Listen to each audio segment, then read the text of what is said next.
What's going on, everybody? James here from Artificial Entertainment, and today I'm going to show you how to be able to set up a few of the miscellaneous actions such as wall running, jumping to a ledge from air, as well as a couple of other actions inside of the dynamic parkour tray system. So let's go ahead and dive in and take a look. Alright, so we are back here in the tutorial project that we've been working in. And, just like if you guys watched the climbing tutorial video, you'll see that we got the climb points here and the free climb point there. And all the things that we had set up in the previous videos. Now, because one of the things we're going to be talking about is wall running, and this here is set up for wall running, we're just going to take those out for right now. Now the first thing that I want to talk about, because again, we were talking about a few different miscellaneous actions, is actually also going to be sliding and diving, because these are actually very simple to set up. But, there's a few different things and different ways that you can set this up. So the first thing that I'm going to do is I'm going to make two different areas. I'm just going to open up the cube grid tool here. And I'm just going to go ahead and go something like this. And then I'll make another one a little further ahead of it. And I'll make it something like this. And then I'll open up the bottom of it. And then this one I'll open up the middle of it. So just like this. And then I'll click accept. So all I've done is just make an opening at the bottom of here and an opening in the middle here. So we got to dive through this and slide under this, right? So if I go ahead and click play now, let me move the player start here. And I'm not going to actually do an action, it's just so you can see. Actually, those actually might be a little large. Okay, yeah, okay. So that should be a little more proper now. Perfect, yeah, that's more of a slide type platform there. And then we're going to, we'll just go ahead and delete this one completely. That should be a reasonable height there. So we've got the nice slide area there. And yep, we got a nice dive through position here. Perfect. All right, so in order to be able to set these up, first we just, again, have to define a couple of areas for sliding and diving. However you set this up, you can do it like how I just did here, or you can do it, through your own means. Now from here, we're going to open up the third-person character blueprint. And we're going to go to the dynamic parkour tree system here. And on the details panel on the side here, we're just going to make sure that under ground action settings, opening up the miscellaneous action settings and allowed miscellaneous actions, that we set sliding and dive through window both to true. Now, to be able to actually use sliding, there's a couple of things that we should do in order to ensure that things are going to work properly. So the next thing is we're going to go to the modifier menu, and we can choose on the slide modification setting to use the slide modifier. Now, essentially what this is going to do is that in areas where you can both slide and dive, or like up and over type of actions, it's going to use sliding to influence, down actions or under actions. And if you press the space bar or, the whatever the main event key is that you would use for like vaulting and all the other actions, it's going to choose the up and over option whenever there is both. But you don't need to have this in order to use the rest of the system. But this is a nice addition to be able to have some additional control into what happens with the actions. However, if you do have this set to false, there is a list of defaulted actions, such as the default action choice of going down or up and across if both are detected, as well as the default gap drop action type if we're just going down, because realistically, there is the ability to either drop to a ledge or drop to falling, depending on if you press the slide key or if you press the spacebar or whatever your primary input is. But we'll go ahead and we'll set this to true for right now. And again, you don't need to, but the one thing that I would recommend doing is setting an input. So we're going to go ahead and just get keyboard event C. And then off of pressed, we need to get a reference to the dynamic parkour tray system, pull off and type in slide, and you're going to see execute slide function. Now, what we want to do off of press is just hook this up just like this. Now, there's two different ways to use sliding. We can use free slide, where it'll just kind of slide and play the montage whenever this is pressed. No control, no motion warping, just a free slide, easy, done, no problem. However, we can also use the system to influence things, and with the, that modifier that we selected set to true, that's kind of what we're going to want to do. So we're going to leave that blank for right now, and then I'll show you the free slide after. So now from here, what we're going to need to do is just set up our animations. So we're going to go to the blueprint section, interfaces, action events, and we're going to get the miscellaneous action function here. which that's right, because we already set up the vertical wall climb, so we already have this actually in our graph. Perfect. So I already have some animations selected out.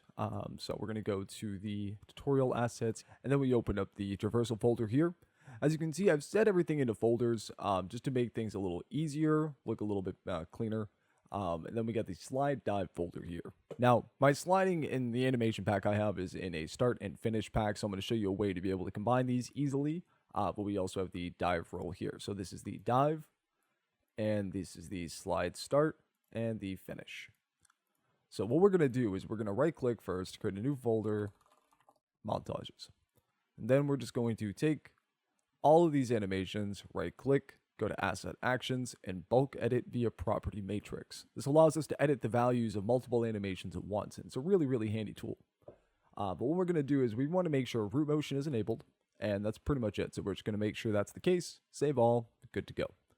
Now, first thing, we'll just go ahead and right click on the dive roll, and we're going to create anim montage, and we'll put that right into the montages folder. Now, what we're going to do for this one, though, for the sliding, is we're going to go right-click animation and then click on animation montage. Click on the skeleton that you're using, and we'll just call this slide. Now, we'll go ahead and just double-click and open this up. And then, actually, we can kind of leave it, I guess, not as large.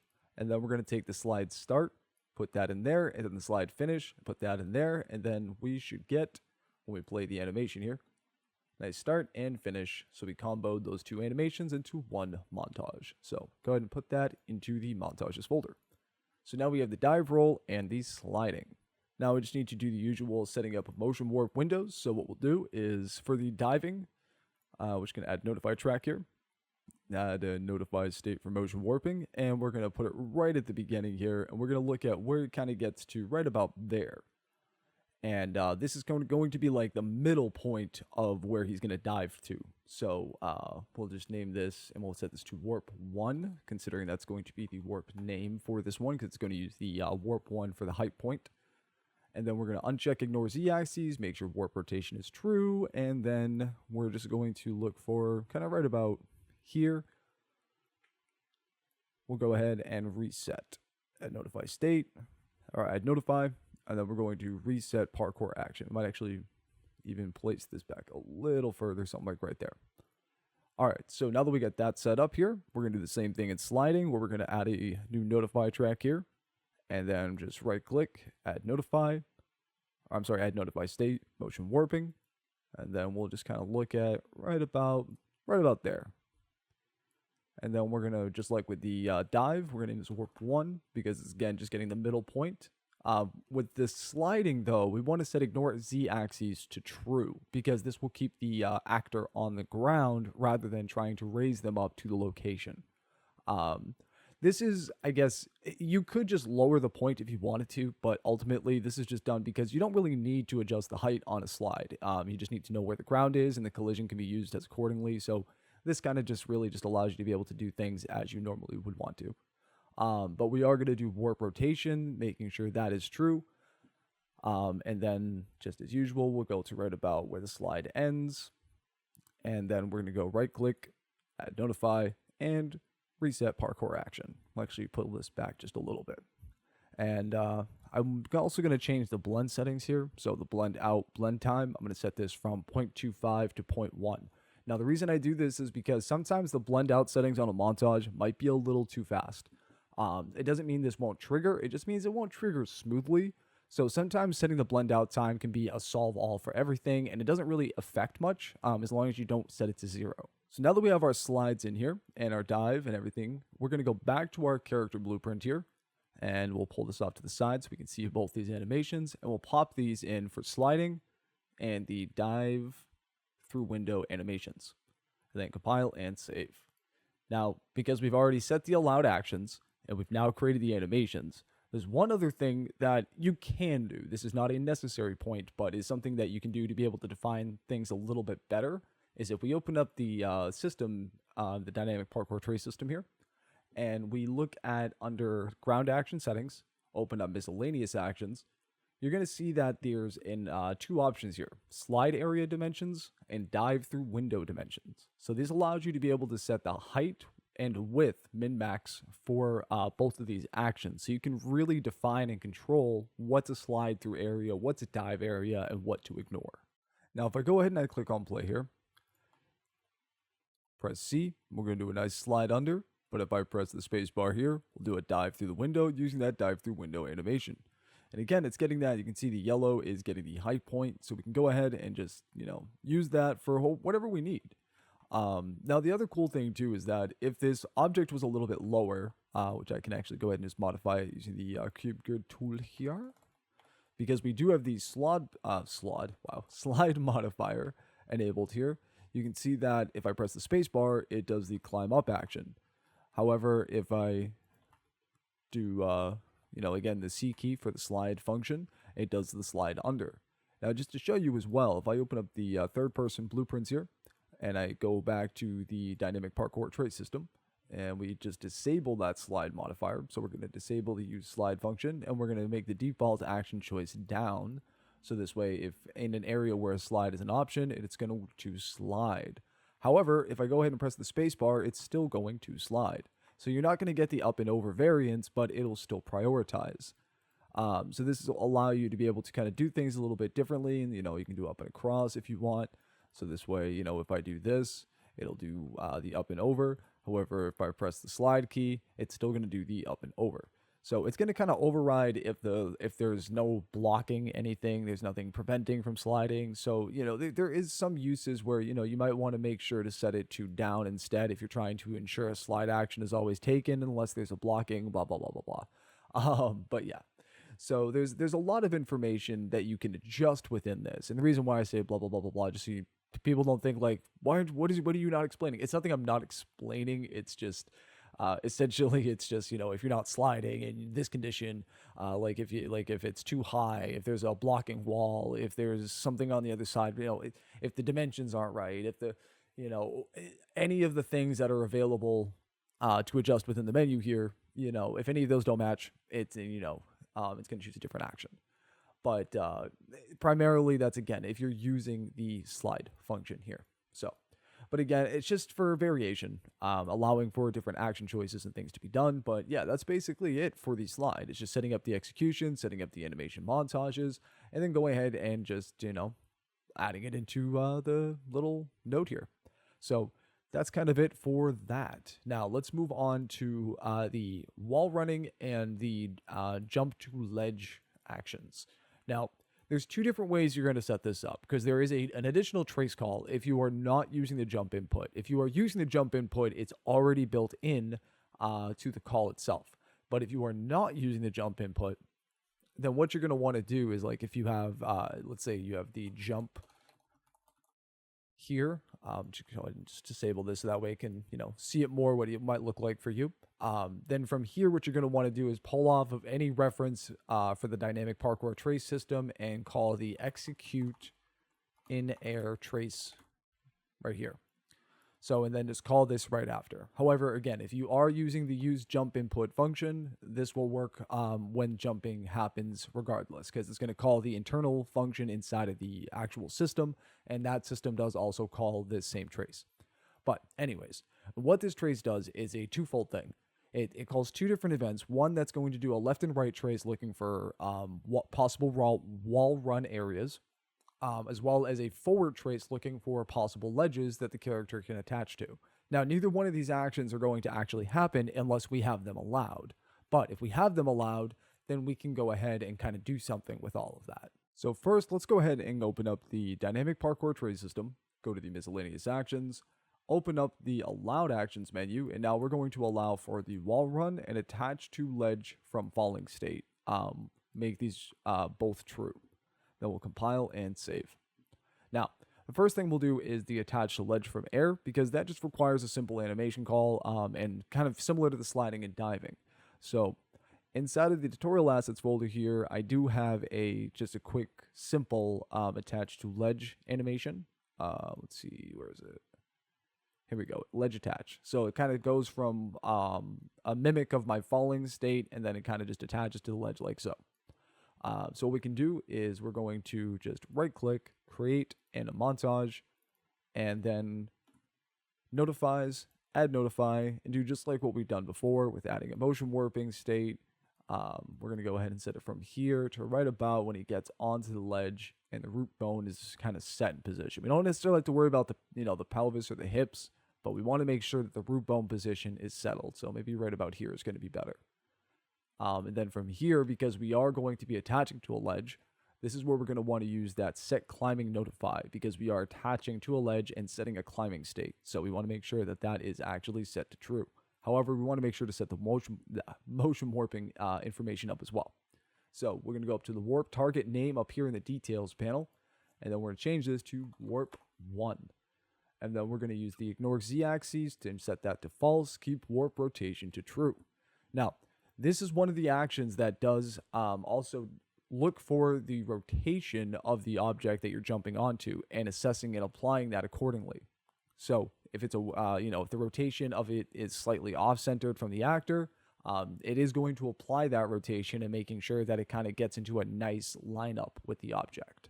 So with that animation montage set up, we're going to go back to our BP character here, and in the miscellaneous actions, we're just going to go ahead and throw that animation inside of the attach to ledge from air, just by using the little arrow here, because I have it highlighted inside of my content browser. So now that we have this set up into here, what we can do is compile and save, and then let's set up something for us to be able to jump onto. To make things easier, I'm just going to grab one of these little cubes here, and I'm going to move the player's start here, and I'll make it a little bit bigger, a little wider, something like this. Let me test the size here. That looks pretty good. All right, so now if I hit play and I jump, you can see that he attaches to the ledge because it found that ledge. If I set it up a little bit higher, something like this, and I do this, you can see that he's attaching to the ledge again. So it's getting that information and attaching the information to, or attaching the actor to that information, just again by setting up the animation, allowing the action, putting it in. And then from here, you can set a bunch of different, offset values for that using the offset menu here, which is right here. So you can use this to be able to set offsets for like the miscellaneous actions here, attached to ledge from air. You have all the warp locations you can set for offsets. So there's a lot of information here you can adjust for how the information is assessed. So it's really nice that you'd be able to kind of do what you want with all this. Now, let's talk about the wall running. So the wall running is a little bit different. It's not necessarily set up through montage states per se. It's when you're in a falling state, it's going to look. So you're going to do a jump first, and it's going to look for a wall run. Now, there are other conditions in which that you can use this, and I'm going to be doing additional videos for sort of like workarounds and different setups you can do, but I just want to stick with like the initial intention behind the system setup right now.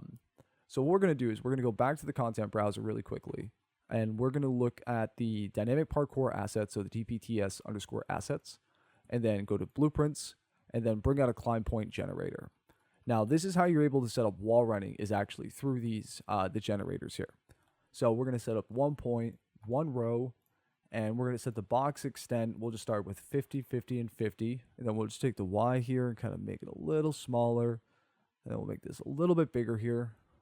Put the box extent up a little bit, move it up here like this. So this way we have a nice kind of area to be able to wall run on. Now you can make this whatever size you want. And as I displayed in the climbing video, you can also go ahead and set these spawn items. So you can set, static meshes and objects to spawn. For right now, we'll just do the usual, set up a cube inside of there, set this to true, and then we'll just quickly add some offsets. So this way it's lined up within reason. I'm not going to really make it perfect. I'm just going to make it so that way at least it's not extruding outwards. So this way the locations that the system is providing back are being displayed a little bit better. So like that's actually a little too far outwards. So we're going to bring this in just a smidge like that. Perfect. So now that we have this set up, we just need to also make sure to set the climb style here to wall run. So now if we have that set up, so we have the wall run kind of area defined, we have wall running added. Now we just need to add wall running to our animation blueprint, because as I had stated, it's not necessarily triggered through a montage event. It's triggered through being found after a jump. So if we go to, for me, it's going to be tutorial assets and then the example ABP. We went through in the last video in the climbing one how to be able to set up the traversal variables here. So we got the active climb style. However, there is also another variable that we can get if we pull off at the dynamic parkour trace system, and this is going to be the get wall run side. So this is another enumeration, and this one does allow us to be able to promote to a variable and get the exact side of the wall that we're trying to run on.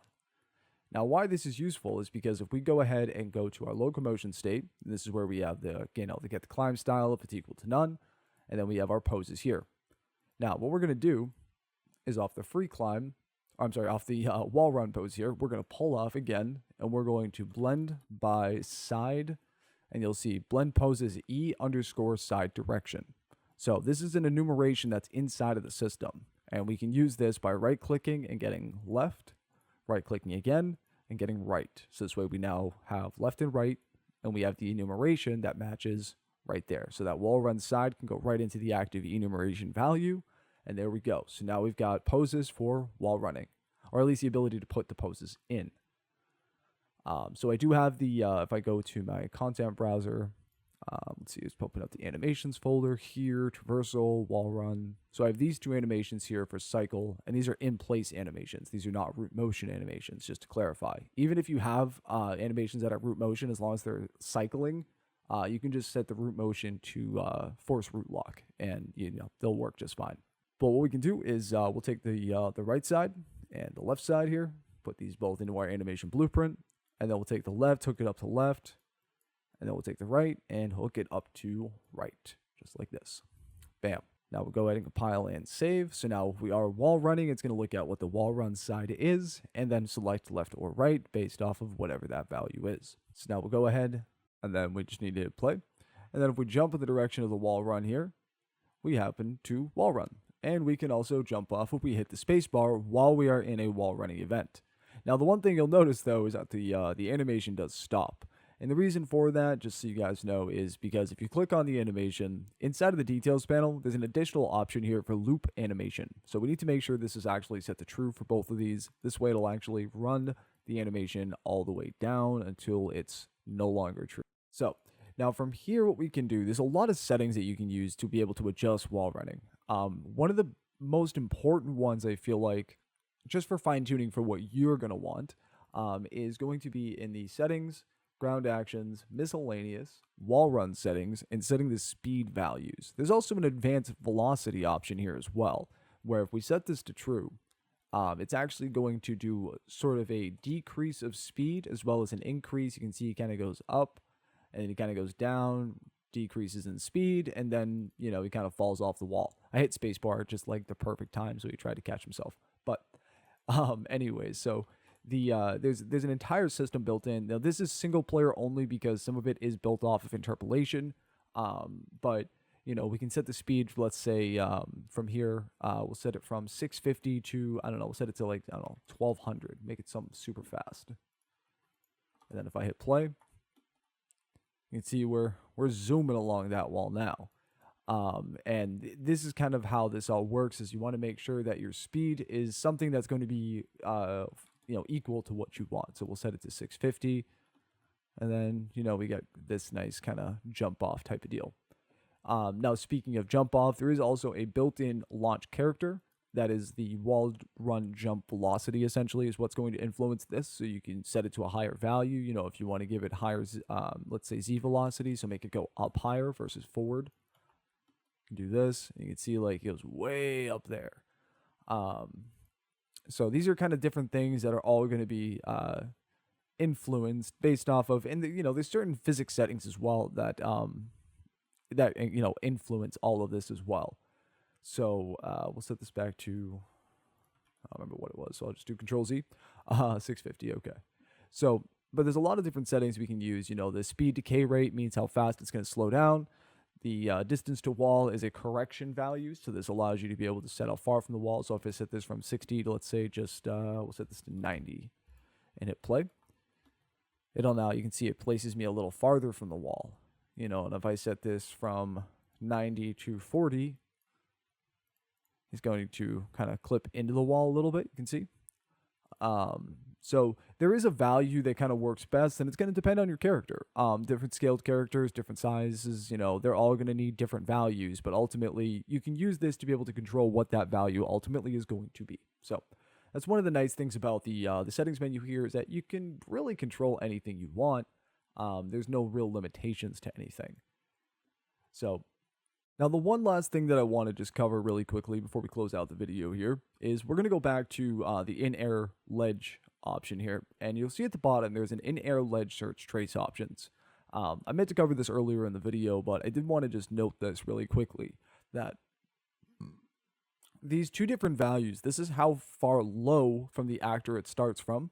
So when we go and we actually try to attach ourselves to this box here, for example, if I go ahead and if I attach myself using that that particular trace, what's going to happen is that if I set this to a lower value, let's say -20, right? If it doesn't, it's going to start a little bit lower, or I'm sorry, higher, I guess, from the character. And you can see that it requires more of a distance down before it's actually going to trace anything. But if I set this to, let's say, -150, just to give it like a improper value altogether. But actually, that didn't work. That wasn't too bad. I would say that there's a chance that on objects that are too low, it's going to adjust it a little heavily. But you get the picture. Essentially, this is what you would want to use to be able to adjust the offset for the start of the trace. And this is how far it's going to go forward looking for a ledge. So you can use these options to really fine tune things. Now, one thing, just because I did note that some things are not available for multiplayer, I just want to note that there is an additional subsystem for replication, certain options, and for wall running as well as ledge shimmy. So there is no rotation adjustment, but if you need to ensure that, you want to make sure your actor is always getting to the proper location when they're using wall running, you can use the location adjustment option here and set the distance to the object. Same thing with the ledge shimmy. This allows you to be able to still use some of the subsystems. There's just certain things that until I find a workaround for the interpolation issue, this is going to be kind of how it has to be done. But it still gives you access to all the system information, all the things that you would need. So you're not really missing out on anything. It's just certain elements aren't going to be as amazing looking. With like that nice velocity drop and increase. The rotation adjustment around rounded corners. Certain things like that are not replicated right now. So I do apologize about the restrictions, but I promise I do plan on correcting them. But that's really it for all the miscellaneous action, guys. That covers sliding, diving, attaching to the ledge from the air, wall running, and you can kind of chain these all together however you want. Like, for example, if we look at the wall run here, so we got wall run jump, which is actually we'll take a quick look at these real quick as well. So I've got wall run jump. Now these are when you're doing the wall run, for example, right? When I'm on here and I press the space bar and do the launch character. There's actually an output to an action type. And we're going to open these up one at a time here. Now, we're going to make a couple of modifications to this. Now, the first thing is that these are not going to actually use root motion. For the wall run jump, because we're using the launch character, we actually want to set these to force root lock. So we're going to take both of the jumps here, copy or highlight them just by pressing one and then holding control and clicking on the other. And then go to, asset actions and bulk edit via property matrix. Then from here, just go into the root motion here under the display panel here and force root lock. And what this is going to do is make it so that way there's no root motion. It kind of stays in place almost like it was an in-place animation. And the reason why we need to do this is because, again, we're using the launch character, so we want that to be the actual motion where things go. However, we do want to ensure that the animation is using the actual launch and not getting overridden. So what we're going to do is we're going to get to right about here, right? And then we're not going to add any motion warp windows. What we're going to do is just go add notify and then reset parkour action. Put it right there. And then we're going to do the same thing for the right side.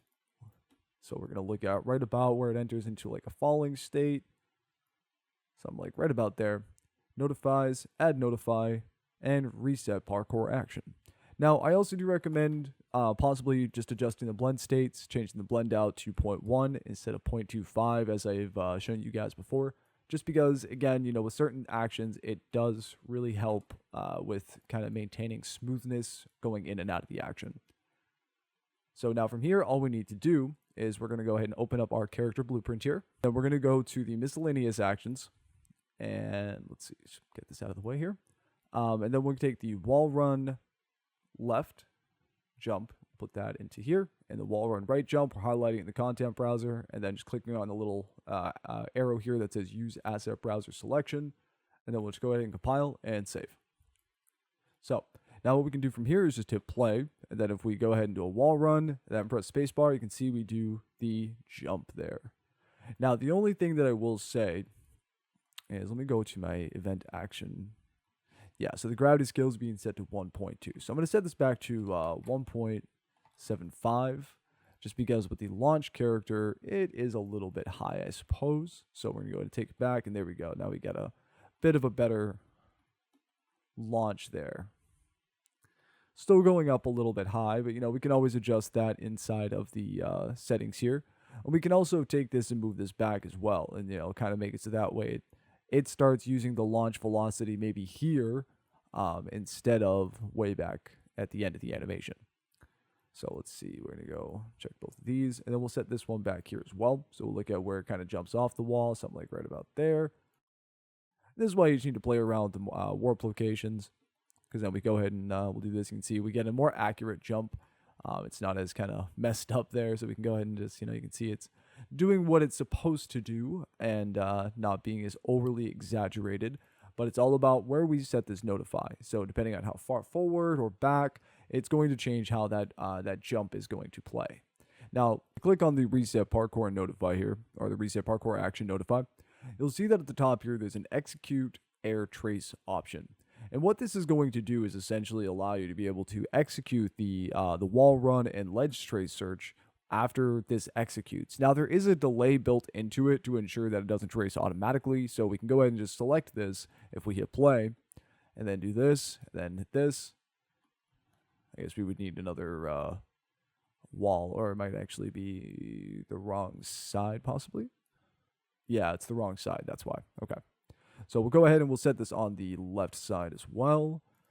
So we'll go to the reset parkour action, and we'll set this to true on this side as well. So it's just execute air trace setting to true. And if we hit play,